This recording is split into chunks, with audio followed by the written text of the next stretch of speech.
Yo, I've been asked a lot by the people, kind of like, what do I do when I hit max? So, it took me however many days to hit max, and there's just so much going on. Like, where can I find information to condense it all down and understand what the hell is going on? Because I don't have time to learn everything. So, here I am. I'm gonna show you everything, kind of what to do at max, how things work. Go through it all. So you can. There should be chapters at the bottom if you want to skip through, skip around. If you really want specific sections, I can provide some information for you. Alright, so what's first? What do we gotta talk about first? What's the basics of Ascension? Well, the first thing we got is PV and PvP power. These are very important stats. Basically, you can't ignore them. You get them as soon as you hit 60. Your PvE pieces will have a thing called PvE power at the bottom here of every item. It'll tell you. Same with PvP gear, it'll tell you at the bottom right here. And what this does is it'll increase your damage to monsters, basically, And if you have PvP power, increase your damage to players.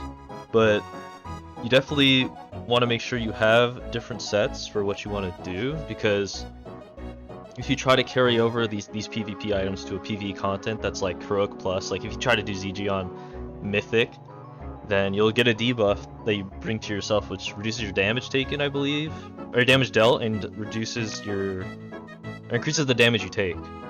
So make sure you don't cross these boundaries. You can wear PV gear in PvP, but you're just gonna be really squishy, and you're just gonna do less damage. So there's not really a point. I mean, it's still doable. Just be aware of you're gonna get one shot probably. Like I was throwing Avenger shields at people in Battlegrounds for like 2,000. And they have like 3.9k HP. I know they're not wearing PvP gear. So make sure you don't do that. You get one shot. Then we have the call board. The call board's very important because this is your main source for runes and how we, get our character a little bit stronger. We can talk more about that later, but this is your main source for runes. You get some gold from doing dailies. You get little satchels and stuff from completing dailies. But also you want to make sure that you don't open these caches until you're 46 item level. And the reason that is because you need 46 eye level on your character sheet to ensure that you always get a heroic piece of loot from it. Because we don't want, if you open them below, then you're just gonna get normal pieces that you're gonna replace anyways when you queue heroic dungeons. At least give yourself the chance to just randomly get the item you want, so you don't have to worry about it. And then you have the PvP dailies where they give you honor, a large chunk of honor. And usually that consists of just queuing battlegrounds or like going out in the world and killing people, I believe. Or like doing high risk dailies. We're just doing dailies on high risk, you're just going in the world. And then these dailies are also not actually technically dailies.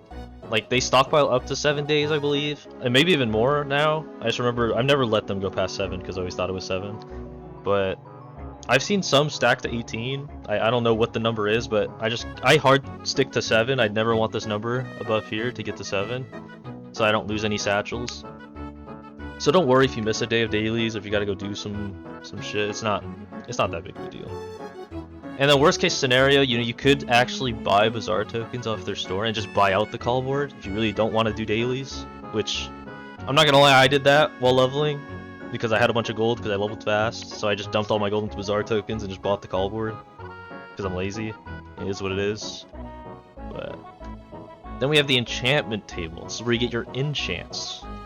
And the UI is kind of weird, but I'll explain it. Here on the right, you have your Mystic Scrolls. And you can pay, I think, 10 silver to just get a blank one, and you can use it to roll here. It's going to cost you 250 runes a roll, and it'll randomly select, out of the entire collection, a random enchant will put it on the scroll, and after every time you level up every time you re-roll, you level up this XP bar. And every time it fills up, you get a Mystic Extract, which you can use to save the enchant that you roll. So if I rolled this Deflection, and I wanted to keep it, and use it on my characters, I would have to spend one of these Mystic Extracts, which you get from the level, and then it'll save to your enchant collection. And then you can use it on, whatever paladin you want to. If I save this, it would save it for paladin directly, but you could do this for your other classes, right? So if I was playing paladin and I wanted to make an alt rogue, I could dump my runes to try and find an RE that I would use while leveling. So like Rush of Blood, for example, right? It's like it's the RE where you use 2 hemos, you ambush. That'd be pretty nice for leveling, right? So I could roll for that, and then eventually save it with my Mystic Extract from leveling up, and then go on my Rogue, hit level, whatever the level is, what level's hemo, 30? Hit level 30, put it on, and then instantly start using it. So pretty good for alts. So before you start your alts, maybe you want to like farm up some runes, think of some loadouts, and try to farm them if you can't get them in the world. And then, I mean, talking about loadouts, you know, when you hit 60, this is the time where you should be trying different things, trying different setups. Like, I've been trying a DPS prot paladin, and it's been going pretty well. It's really strong AoE. But then I tried Ret. Ret has really good single target, but the AoE is a little bit less than the DPS prot. So I've been just trying different things. Seal twisting, one with the light. You know, figure out what works, what doesn't. Talking to people. But you should use your resources for this, because you are limited on your marks. You don't want to burn all your marks. Or your runes of Ascension. Sorry, I keep calling them marks. But yeah, just be careful what you spend your runes on, because you have very few. Because you also have to use them to upgrade your Worldforged, which we'll talk about later. But yeah, just farm out some enchants, figure out what you like, try to theory craft a little bit, talk with people. You know, it's the fun part of Ascension. Now we have heroic dungeons. This is the core of PvE gearing, basically. Because every boss you kill, you get these things called Marks of Triumph. If every boss gives you one, and there is a vendor specifically that specifically has items that you can only get from using Marks of Triumph, because there's part of the vendor where you can use these marks to just buy heroic loot that drops in dungeons. If you like, it's kind of like a bad luck system. Like if you, let's say I was farming Ironfoe or something in BRD, and I never got it, so I could eventually just save up marks and just buy it for marks if like I'm just so unlucky. But a lot of people, their strategy for this is kind of just farming a dungeon with a lot of bosses. So what I did is I farmed Lower Skolo, because it's what, there's like 10 bosses that are just close together. You have Ras, you have the skeleton guy with the Death Knight guy right before Ras, and then you have the entire room of Dark Master Gambling, which all those little rooms that have the boss at the end, those all count towards a badge. So you could get 10 badges a run. So my strategy was to just farm the shit out of it and just buy kind of what I wanted, instead of trying to like queue specific dungeons and trying to get it that way. A little bit tedious, but definitely a lot smarter than just trying to target farm items and then roll against other people. Yeah, make sure you get your trinkets though. These trinkets only come from badges. They're very, very strong early on. Like, look at this, 24 hit rating. Sorry, 24 hit rating. 150 on use is pretty unmatched, because you're gonna need hit rating, you need a lot of it. Hit rating's pretty low on gear early on, so highly suggest getting the trinkets. Very, very fucking strong. Then you have your Dungeon 3 sets. These, a lot of people look at and think they're like giga broken, which, I mean, they are good, but don't overvalue these, especially if you're a caster. It's kind of a noob trap as a caster, I'm not gonna lie. They're a lot stronger on melee. I don't know why, they just, how they scale. So I would definitely look for one of these 3 sets if you're playing a melee. Or the best set is the male one, so if you're playing the Enhancement Shaman, I'd highly suggest getting the 3 set. This one's insane. Has the best scaling out of all of them. But right now I was running 2 3 sets on my pally, which I think's wrong actually, but yeah, it's for another video. So I stopped using my Light Forge. I'm only using Valor. They're pretty good. It's about, I think single target, it's doing about 1 to 2% of my damage, the Valor one. So just test around, see what you like, see if you like the 3 sets. I wouldn't really go for the 6 set. The 6 sets are like kind of too much, and there's too many stats you need right now, and a lot of gear just gives too little. So I would stick to 3 and then filling out everything else. But here you can get them in Orgrimmar next to the call board, basically in Orgrimmar. A little picture for you guys. And then for Alliance, Alliance is a little bit deeper. You have to go next to the left of the king. There's a room on the left towards the king. So you can check out the vendors there.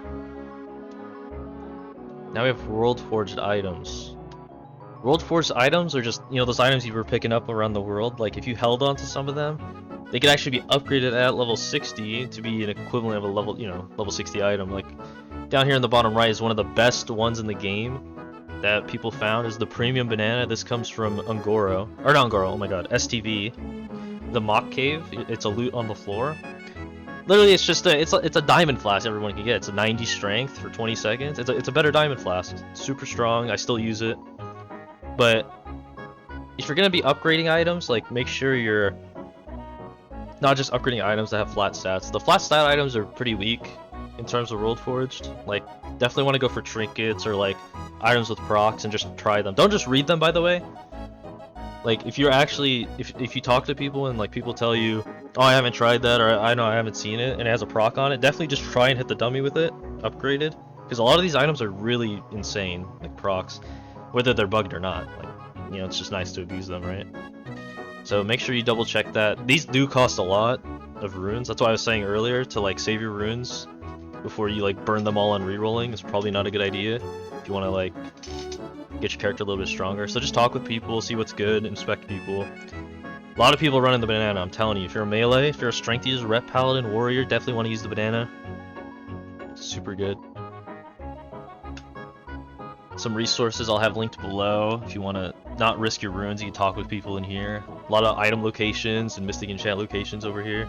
Super nice, super convenient. Now we have world bosses and faction leaders. These are pretty important. They will be tag based going forward. I think there was an announcement in Discord because of the server crash, like it's causing server issues, so they stopped spawning world bosses, but they're reworking how they kind of work. It used to be everyone that tagged them got stuff, like their own little bag, but I think they're changing that to be the person that tags the boss gets the loot. So that's gonna be rough, but these items are absolutely insane. Like this neck personally from Status is Biss for like any fizz, like insane. Nothing even comes close to this. Imperient Demolisher from Kazakh is pretty good. It's not the greatest, but it's not bad. Decent DPS. And the Fang of the Mystics, which is from Azergos, which is equivalent to like a mythic level raid weapon, ZG level. So I mean, there's good items, but also a big thing is these raider comms, and these will be used once the raids come out, where you can spend these on a vendor to buy normal raid gear once you've cleared the raid. So if you're trying to like test a set bonus, or I don't know, want to test an item, you can always just use these and fill up pieces of gear from the raid. It's pretty sweet. I wouldn't use these in ZG personally. I would save them for like MC or Blackwing Lair a little bit down the line, just stock up on them. There's something to consider and, you know, think about. And then you have faction leaders. So no one's actually killed a faction leader yet. It's gonna be really fucking hard to. But I believe they're rumored to drop items because of the RPG elements. Should be around 67 eye level. It's just rumors. I don't know if it's true, but if someone ever kills one, you know, let us know. But the items should be really fucking good right now. So should definitely get some groups going for that, even if it's gonna be hard. I think it is also tag based, so only the group that tags the faction leader is gonna get loot. So yeah, should definitely get that done. Look out for that. Now you have PvP, which is you know, not my best side of gameplay, but I know a little bit about it. Gonna do your normal routine, you know, queue battlegrounds, farm honor, buy PvP gear because you want to be tanky. PvP gear will give you resilience on top of the PvP power. So if you're trying to wear PvE gear into PvP, you're gonna be really squishy compared to people that have full sets. Which right now a lot of people are still grinding. Like BGs are popping, like 3 BGs at a time right now, maybe even more. But I think honor gear is a good start. But if you're playing a DPS, I heard a lot of DPS players are starting to use heroic Bloodforged gear, which drops from high risk in the world. And probably your option if you want to do a bit more damage. The PvP gear is kind of bad. Like, look at this weapon compared, it's 48 DPS. Compared to the heroic Bloodforged weapon's 51. So it is a little bit worse. But that trade-off of getting more damage is you get double the resilience from a PvP weapon than a Bloodforged weapon, right? So there's trade-offs here and there. You gotta mix match, see what works. But if you're trying to do max damage, definitely look for a full heroic Bloodforged set.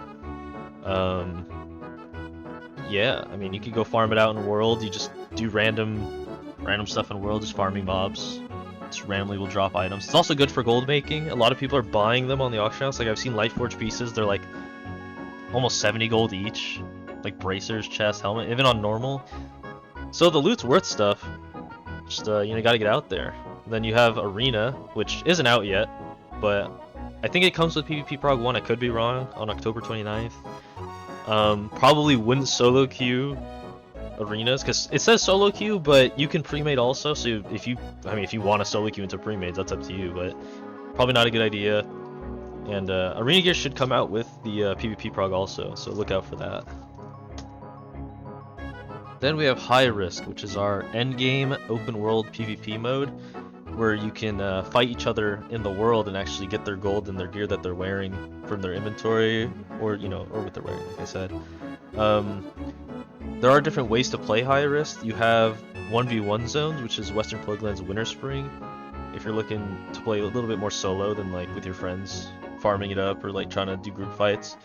But that's how you get your heroic Bloodforged gear, is killing monsters in High Risk. So that's like what we talked about earlier, which is probably your endgame gearing system.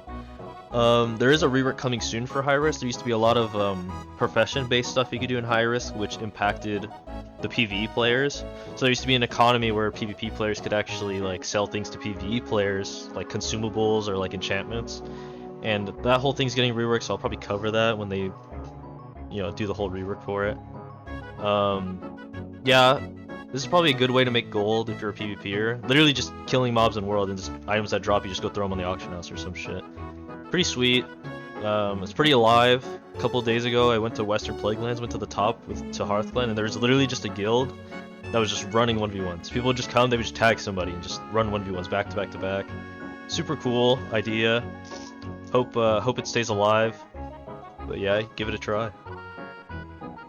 Now we have reputations. These are probably your most important thing to do at 60. These items are 71 eye level. They're equivalent to right below Mythic ZG, right above Heroic ZG. Definitely want to get these done. Look at the items. I have all the items listed on each reputation page of all the epics you can get. So pick and choose what you want to do. I'm going to talk about it a little bit.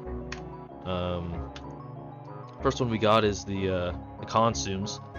Unfortunately, these are donation point items that we have to get because this will 3x our rep, but it's not that bad. Aura of rep, split it with your buddies. It's probably gonna run you around 200 gold as this video goes live. Each potion of rep is probably gonna run you about 12 gold maybe. So you'll make your money back while you do the reps, so it's not a big deal in my opinion. But just be aware if you don't want to buy these, expect all the values that I show to be 3 times as long, let's just say. We got Argent Dawn first. Argent Dawn, I think, is pretty easy. If you want just strictly rep, probably spam Strat Undead. You don't need your Scourge Stone trinket to loot the Scourge Stone, so don't worry about that. And if you want rep plus, a decent value of marks while you do your rep, probably run lower Skolo spam. There's 10 bosses, you get your 10 Triumph badges while you're farming your Corruptors. Your Corruptor Scourge Stones. So if you want to do two birds with one stone here, I would definitely do lower Skolo. And here's the vendor, get that done. Then we got Cenarian Circle. Don't pop your rep pot off the get-go. Farm your 200, 250 encrypted Twilight Text, or buy them off the auction house. Either or works. Do that first, and then with you and your buddies, go to Cenarian Circle, or Cenarian Hold, or whatever the hell it's called. Do all the quests there, but right before you turn in that first set of quests, after you complete them, then pop your rep pot, turn them in, and do the entire zone. Do all the quests there. Should probably not take you more than an hour. Then after you do all the quests, then you just turn in all the pages that you farmed. You should be exalted. Anything left over, just sell in the auction house or give them to a friend. That's what we did. Then we have the vendor. You walk into the inn, right on the right, can't miss them. They have Timbermaw Hold. I don't have a guide on how to do the quest, but I know the quest to unlock the beads quest starts at Timbermaw Ally, so you can look that up on Wowhead. Just go down that line. Eventually you'll get to the NPC in Winter Spring that will eventually give you this quest, beads for Salfa. And then once you get to that point, just farm Furbolgs for these Winterfall Spirit beads. You could do them in a group. I'm not sure if a raid group, but I know a party group size you can. And you get rep for killing the mobs. Pop your rep pot, turn in the beads, get it done pretty fast. Here's the vendor for the Timbermaw rep. He's inside that cave at the top of Fellwood and Winterspring, and at the bottom of Moonglade. He's in that like three-way. Can't miss him. Got Thorium Brotherhood. Do all the quests at Thorium Refuge and Searing Gorge, which should get you around 4,000 out of 6,000 friendly. But after you do all that, with the Rep Pot Rep Aura, start turning in your Dark Iron residues. You can buy these on the auction house, or you can farm them in BRD. I solo farm these in BRD with my Prop Pally, so if you have a Prop Pally, it's super easy. Get that done. It's gonna take you around, what's that, 1,800? 1,800 Dark Iron residue if I did the math correctly. Not a math guy, do it yourself, figure it out. Here's the vendor. I think it's only in BRD, the vendor. I'm not sure. You know, someone knows more, you know, let me know. But easy way to do this is queue up upper Blackrock Depths, and just it'll start you at the Grim Guzzler, so you can just walk around and talk to the NPC. It's not too bad. Then you have Hydraxian Waterlords. If you do this, you have issues. I'm gonna be honest. I don't know why you would do this. The rings are like pretty good, but like, I don't know, I guess if you want to punch a wind and rock elementals for 15 rep with a rep pot, like, I mean, I guess it's gonna take a while, but you can do that. The rock alleys do drop elemental earths. They're worth a decent amount of gold because they're pretty rare to drop, so I mean, if you're gonna farm gold, you know, you could do 2 birds 1 stone again, you know, if you want to do that. But the vendors in Jara, all the way at the bottom, he offers 2 quests at friendly. I'm not sure if they give rep. I didn't even try them. You can try them. If they give rep, you know, that's a bonus. There you go. Alright, now we got the unique items. These items are, I mean, they could be crafted, they could be from quests in the world, they could be like just random stuff that I found that I feel like should be talked about. So let's get started. We got the crafted items. Crafted items are upgradable, very, very strong items. So definitely look into that. For example, at the top, a Hide of the Wild upgraded is absolutely insane. You get 2 extra spell power, 2 extra int, and this one rolled of spell power. You could get, you know, of any affix, but of spell power, you know, probably not going to beat a cloak with 34 spell power, right? At this stage of the game. So definitely look into that. You can get Lionheart of Strength, Lionheart Helm of Strength, which is what? Be 18 plus, I think it's like 8 strength on top of that, like, and then it goes probably to like 30 crit or 24 hit or something like that. So definitely look into these items. Very, very strong, but they're pretty expensive. I think Hide of the Wild is on the cheaper side, but you know, Lionheart and Titanic are going to be super expensive. Only a handful of people can make them at the moment because the recipes are so rare, but definitely look into those. Probably your best items for a while. And now we got the ring vendor. This vendor is low-key a little bit. So there's one in Org, one in Stormwind. They're similar to the Dalaran rings from Wrath, if you're familiar with those. Every time a new raid tier comes out, so like once MC comes out, these rings are upgradable. Probably, I think it's to 71 item level. I could be wrong, but they're pretty good. Even if you have alts that hit 60 later into the game, you can use these to upgrade and just catch them up a little bit. Very strong rings. Definitely look into these. Here's the Horde location. It's right below the bridge towards the flight path. I don't know if you can see. It's in that little tower going up. So you got that, and then you got the Alliance one, which is to the left of Stockades. So you're gonna see Stockades, and you're just gonna go to the left, and it'll be right there. And the vendor will be right there. Then you got the Winter Spring Quest trinkets. These trinkets are pretty good starter trinkets. The Power of the High Chief, the spell power one, is equivalent to a heroic Briarwood Reed. So if you don't want to waste your badges or run Ubers, you can just pick this up real quick. It's just a quest chain. The quest chain starts at the Furbolgs. You kill Furbolgs at these locations, and they're gonna drop you this empty fire water flask. Then you just do this quest chain, right? You can look it up on Wildhead, it's the same exact thing, but make sure when you get to this part, the last part where you have to kill the king, make sure you're looting your crudely written log. This is what gives you the trinkets. So you want to do this quest. Make sure you don't like destroy it. If you destroy it, you can just go back and kill the boss again and get another one, but make sure you get that. Because I made the mistake many times where I kill the boss, I turn in this quest, and I'm like, now what? And where's my trinket, you know? Then I had to look it up, and this is what happened. So, just to let you guys know ahead of time. Then we got BOE weapons. These are BOEs that drop in heroics, or like, ideally in heroics, because they're pretty strong. Master McGowan, the only other weapon that beats this DPS at this gear level is the Clubber from Cenarian Rep. So definitely look into these. I don't think there's a better offhand dagger right now for rogues. I don't think anything really comes close unless you need expertise. I think there's a 1.4, 1.3 dagger from Heroic Dungeons, but the Heroic Dungeon loot is like 43 DPS. This is almost 50, like it's way better. Like definitely look out for Heroic Alcors if you're playing Rogue. Or like Asa Rogue or something for poisons.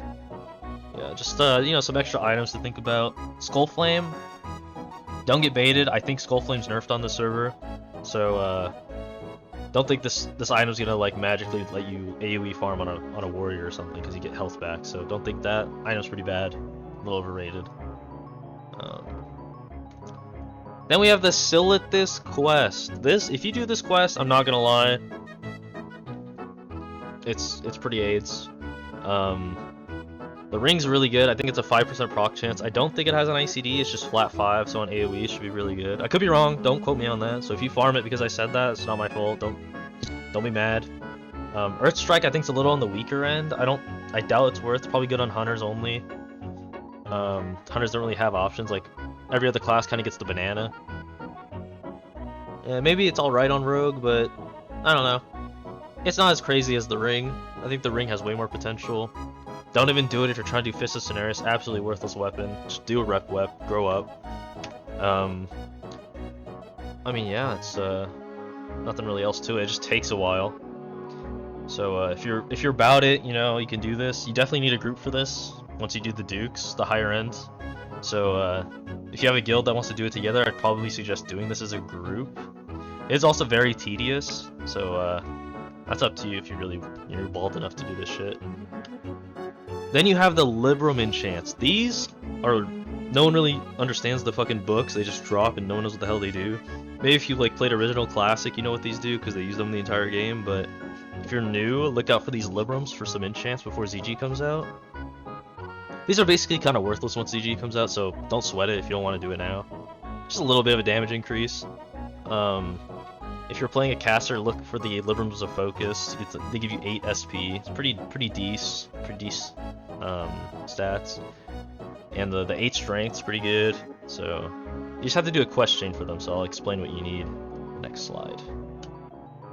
Here is everything you need mats wise for these Librams. The blood of the heroes comes from the there'll be blood pools on the floor in EPL, Eastern Plaguelands. You run around, you just loot them. It'll spawn ads, but you don't actually have to kill them. You can just die to them and take closest town and then just go look for another one. But yeah, you can do that for your Librams of Rapidity if you want your haste. Skins of Shadow come from Lower Skolo, so while you're doing your Lower Skolo spam, make sure you get these if you want your 8 spell power to Helm and Legs. So very convenient. The Pristine Black Diamonds are pretty expensive right now, so you know, maybe you can get lucky getting them in a dungeon also. And then Libram of Veracity, these 2 items are unique in itself because this one you have to do in Fellwood. I'm not going to tell you how to do them, you can look them up yourself. I'm good on that. And then you have this one with the Crystal Force, which is from looting these power crystals in Ongoro, which you can also look up on Wildhead. I'm not going to talk about it, it's going to take too long to go through all that, so there's a lot of resources for that online. Just look it up. Should be the same on Ascension. You know, if you want a little bit more damage, it's up to you. Now we have the locations for the Libram of Veracity. It'll be at the top of Burning Steps. This is for Alliance and Horde. It's a Horde town, but you can just walk in. You can just turn it in, whatever. And then you have Elven Legends, which is this is how you turn in the Libram of Focus and Libram of Rapidity. You have to do this pre-quest. This is the Horde one. Talk to Sage Koro Lusk. He just walks on the road in Camp whatever the hell, Mohaji, whatever the hell how you pronounce it. Just talk to him, do the quest. It's just one back and forth, and then you're done. The Alliance one is at the Feathermoon Stronghold. So you get off the boat, it'll be to the left, and she should be waiting right there for you. Just get the quest done, let you turn in to this NPC right here. So the fast way to do this, to get to this NPC, because the quest just has you go here and then go back, is Q Dharmal North. Literally just jump down and just walk to the door. You can do this with your buddies or something, so you don't grief a dungeon group, or you can grief a dungeon group if you want. It's really up to you. But yeah, just queue it up, run down there, talk to this guy, or talk to the skeleton, I think is what you're supposed to do, and then go back, and then you should have access to the vendor after. And yeah.